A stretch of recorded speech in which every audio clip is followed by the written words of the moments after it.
Hi everybody, Tim Hughes here. I'm the CEO and co-founder of Aspertillo.ai. And I'm here today with Max van der Klis-Busink. Close enough, Tim Hughes. Thanks for having me. That was my best Dutch. Max is known as Max, and we're going to talk about his book.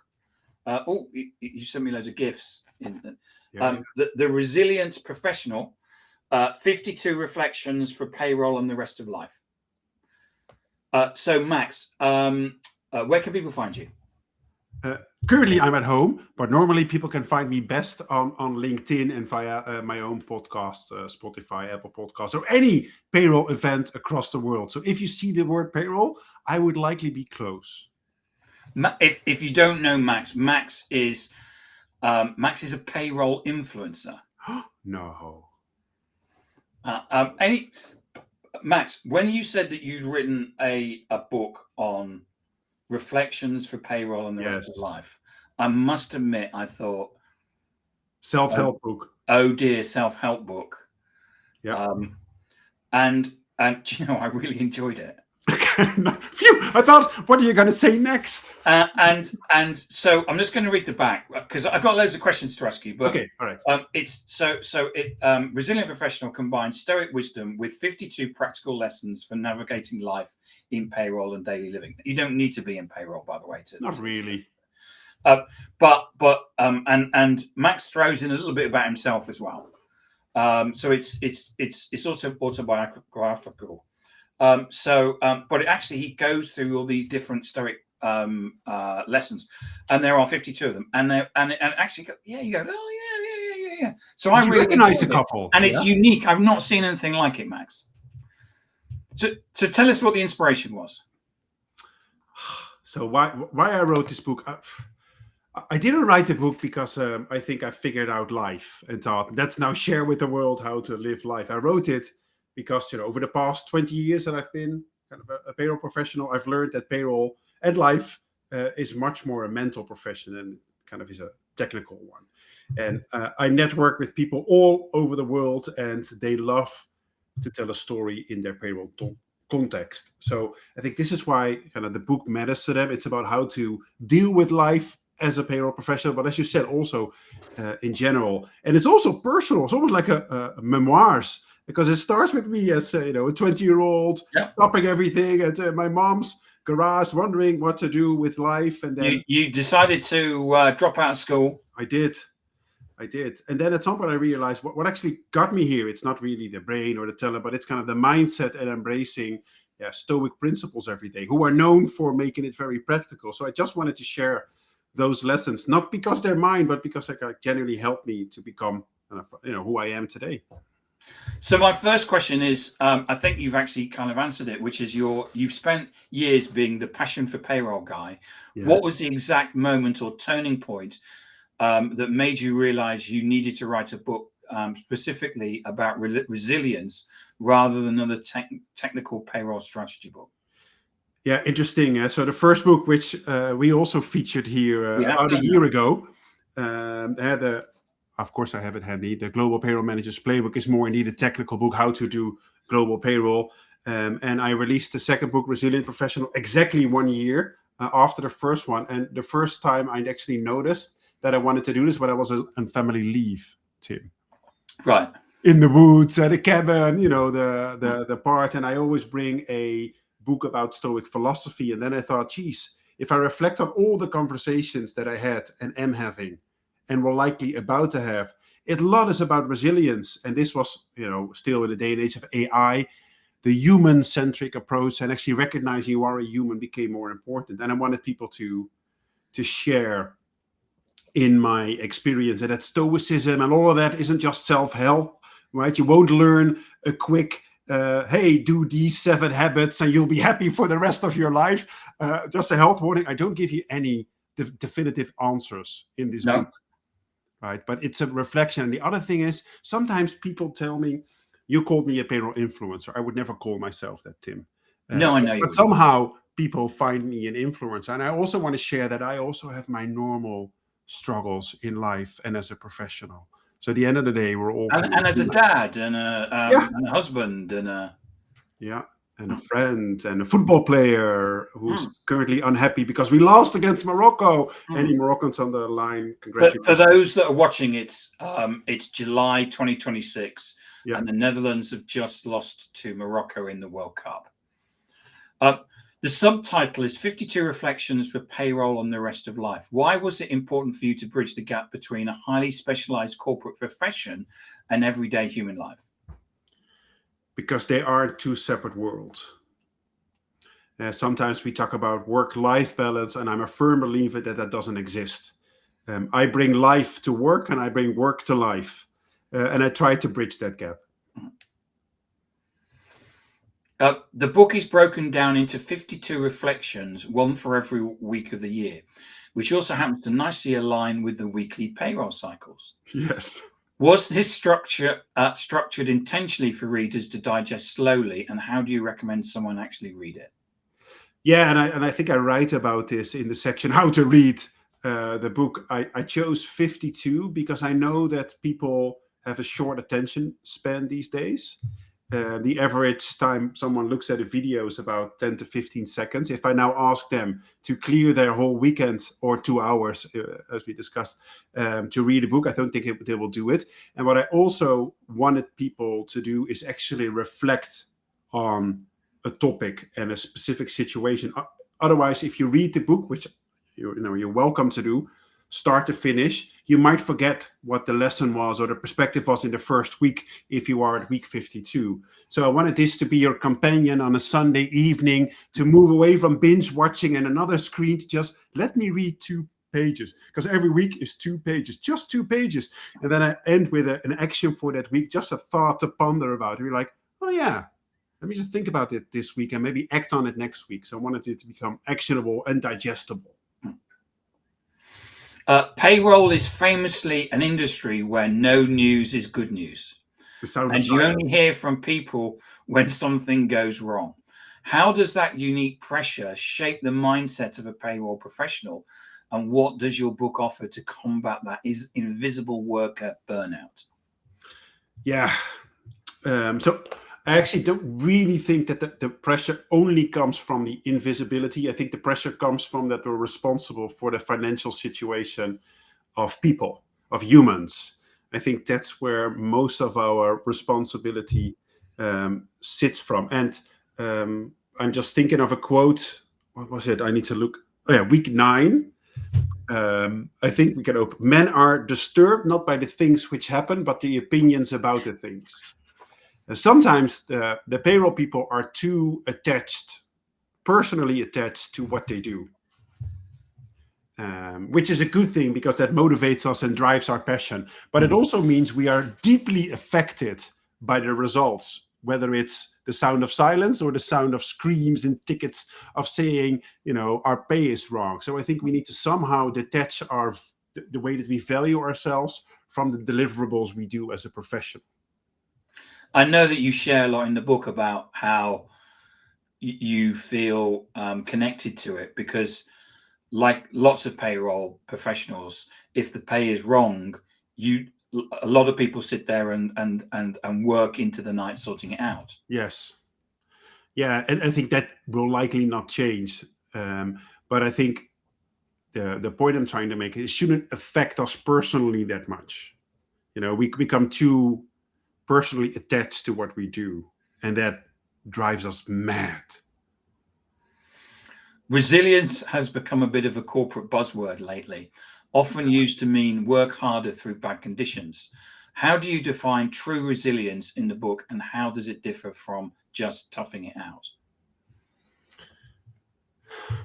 Tough question, Tim. I'm not sure if I actually reach that goal that you just shared. But what I try to do is move away from resilience just being a buzzword and say, hey, you just need to, get back up and don't be so affected. I think what I've tried to do is that resilience is also actually acknowledging that you are insecure, that you do have a problem, that you do not agree or you do not know how to cope with it. And that's perfectly fine. To give that psychological safety, to speak up. And what I then try to do is give very practical tips of how I dealt with it that you can just do today, and you don't need to be you don't need to have a university degree, you don't need to be a philosopher.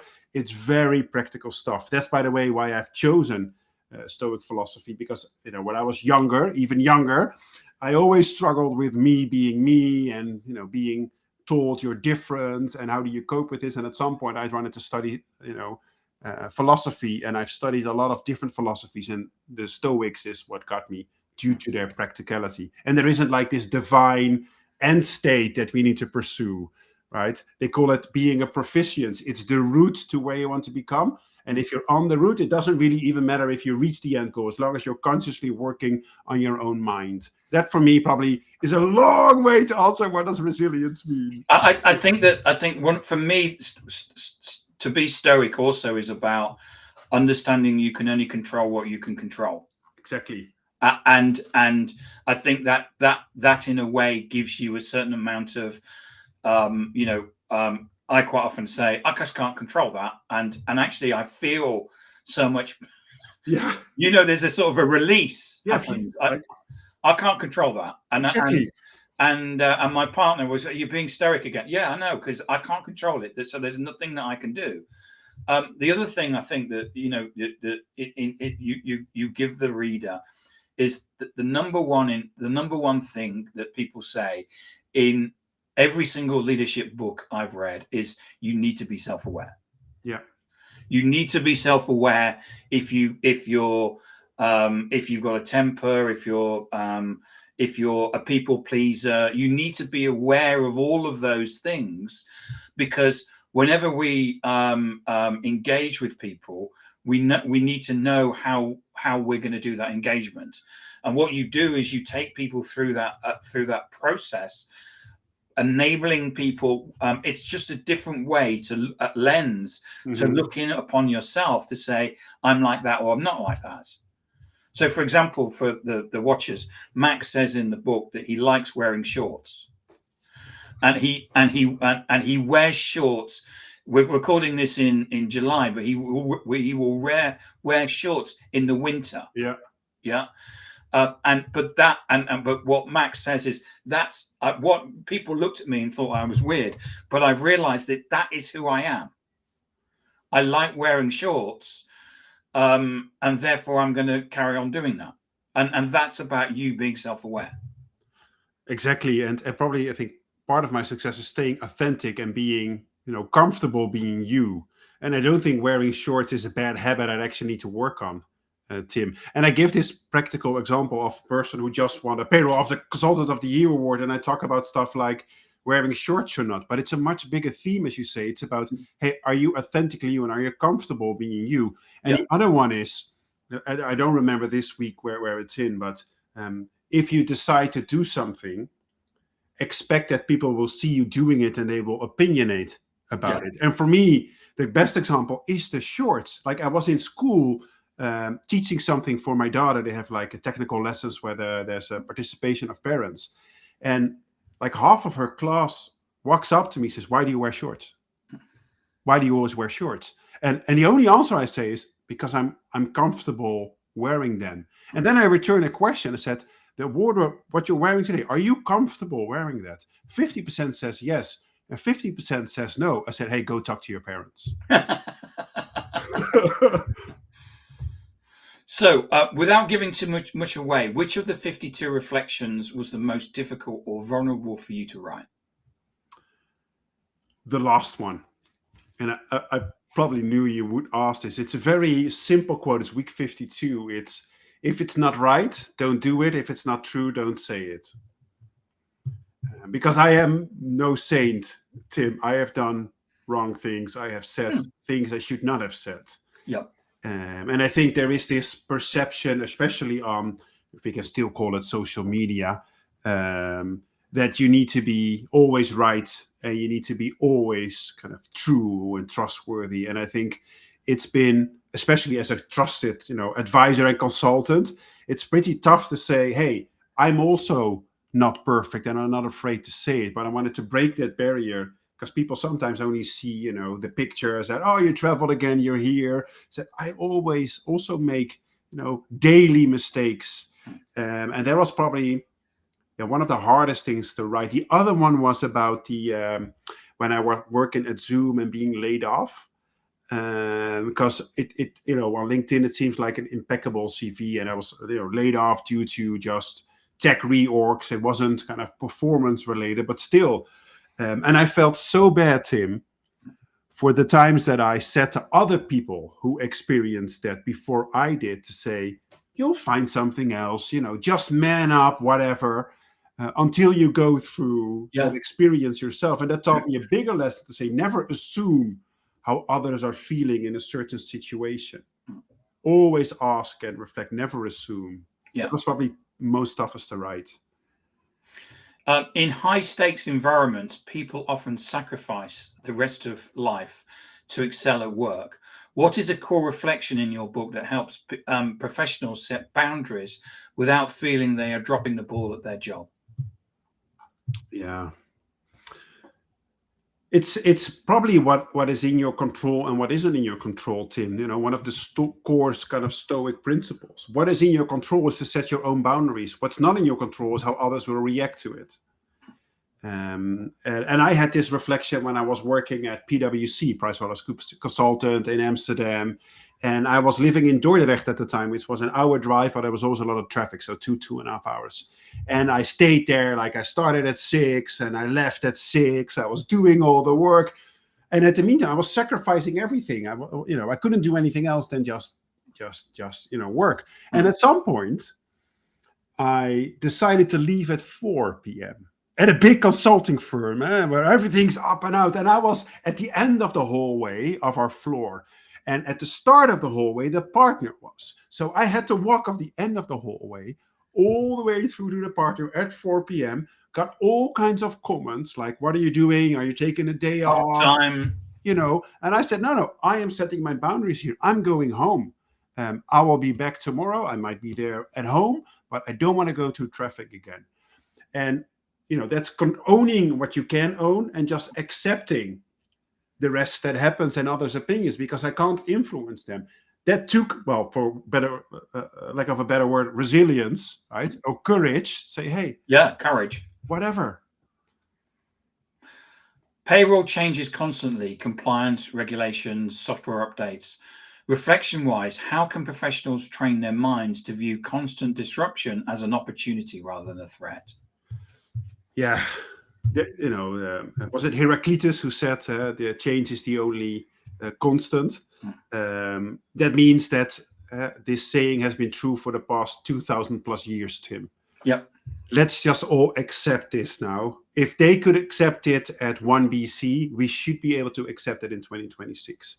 And a quote comes to mind, I don't know which week, I think 8 or 9, is men are disturbed not by the things which happen, but by the opinions about the things.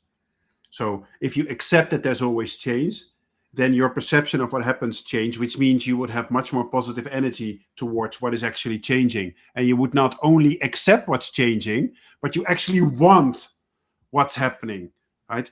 After this, I will go down. My wife's down, my kids are down, and I'm like happy, buzzing. And I think, yeah, they might be fighting, they might be angry because of the heat, there might be something. I just accept whatever happens and say, hey, I'm going to be fine. Does it always work? Am I a saint, Tim? No way. I do lose my control from time to time.